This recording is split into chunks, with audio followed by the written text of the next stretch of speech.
is Dave Salyer. Y'all open this afternoon? For what? Till 5? Okay, well, I'm shelling this plot for the church and I wanted to make sure I had somewhere to go with it. Alrighty. Okay, thank you, sir. Bye.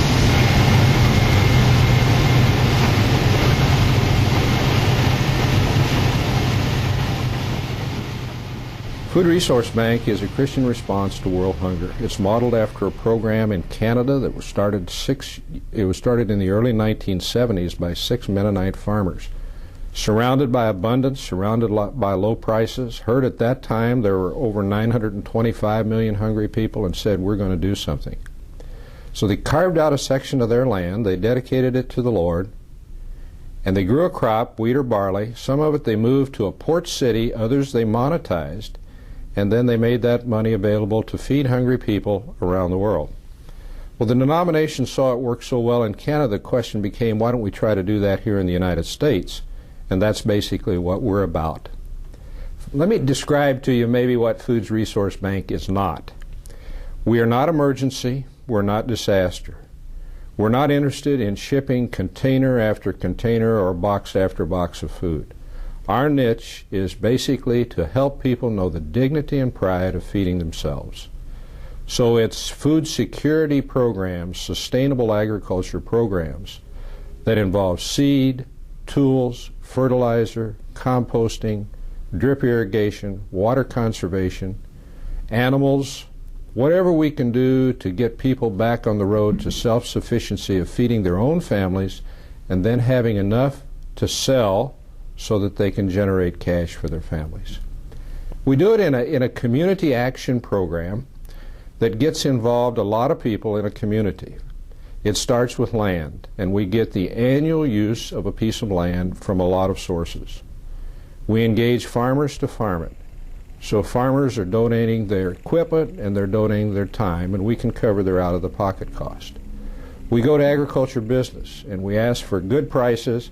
Many times we get donations of seed, of fertilizer, and chemicals. We want to get urban people involved, and so we ask city folks to back a project to the tune of $100 an acre to cover those costs that aren't donated. And then we grow a crop, corn, wheat, soybeans, hay, whatever, sell it here in the United States so we don't have to pay the expensive transportation to the foreign country. And in some of the foreign countries, we've got agriculture starting to come back, and those farmers desperately need to sell their product. And so we don't want to squash that initiative, so we buy the inputs as close to the need as we can. And then it's seed, tools, drip irrigation, whatever we can do to help people. Those programs in the third world countries are implemented by the 11 mainline Christian denominations that are currently our members. And so they do the implementation through their indigenous partners. And so it's through community action. We raise resources in the United States. Each of the denominations has an account within our bank, and then the money is used by the denominations to implement food security programs. One thing you should know is that when you do a growing project here in the United States, 100% of that money goes to help people feed themselves. No overhead or no administration is taken out. I work on a volunteer basis. The organization relies heavily on volunteers, and the expenses that we do have are covered by our current membership. David Salyer, he's a local farmer, and he's donated his time and his equipment to come and harvest the crop. Okay. Is he a member of the church? Yes, he is. Yeah. How does someone help to pay for his fuel and all that? He's donating that. Yeah, all the inputs that he's offering, he's furnishing himself. Very good. Have you ever been involved in a project like this before? No, I do work camp with the youth and that, but nothing like this. And who started the project? Here in town? Yeah. Well, Salem Churches, this is with the Salem United Church of Christ here in Higginsville. They kind of spearheaded it. They had the meeting. They got the interest started in it. So I guess it's really our men's group in the church that's taking care of it. So, I've been working off the farm too, so they took care of the planting. I told them I'd get it harvested then.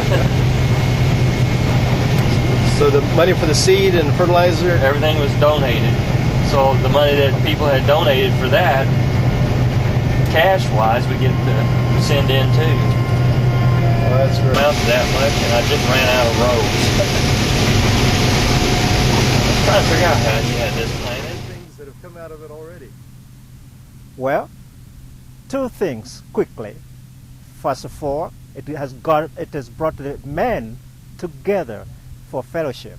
Secondly, it has created a lot of interest in reaching out in missions, and our men and people of the congregation are very, very interested in that. Very good. Our son is really, he always farms with him here. So this is half of his project too. He sacrificed this 11 acres this year, his part of it, his half. It's way and half for Mayview. Okay. The land belongs to you, this plot? Yes. How many acres do you all farm? About 750. Most of it at Mayview. West of here, about 7 miles. How did you happen to donate your land for this project? Sound like a good thing. How have you been involved in this? We provide the crop insurance for the plot. Could you tell me some of the other inputs that have been donated for this? Seed corn and putting on the anhydrous in the fall, and the fertilizer. And the MFA today is providing the drying of the corn. And chemicals. Yeah, Bartlett French chemicals. Farmer, retired farmer. Been a member here for 50 years. And we heard about this project through Norman Bratzik. He made a presentation all for the Lafayette area pastors, and I understand and he volunteered to come to Higginsville, fly at his own expense from Michigan to present it to the whole group. And that's where we got started. And our men's group, we just got organized this last year, and at our first meeting we decided that that would be our project. And Mr. and Ms. Hafer were gracious enough to donate 11 acres that they own here, and we went from there, and it was a great thing. We took a trip last year, and we had the opportunity to go past the Field of Dreams, where they had the baseball field made. And when we came up with this project this spring, why I thought that the Field of Food would be applicable, because people would associate Field of Dreams. It was something that was already there, so Field of Food would be something that they might recognize. Thank you. What are corn prices like this year? Around $1.90 a bushel. Too cheap. Do you have any idea what this project will render for the poor and hungry?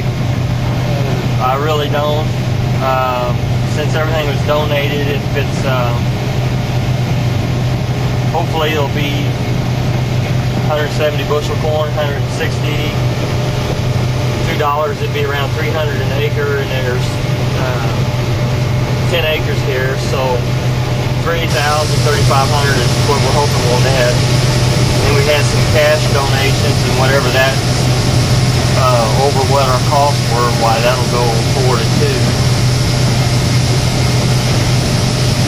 Sounds like it could be quite a substantial. It could be a substantial amount when it gets through, yes.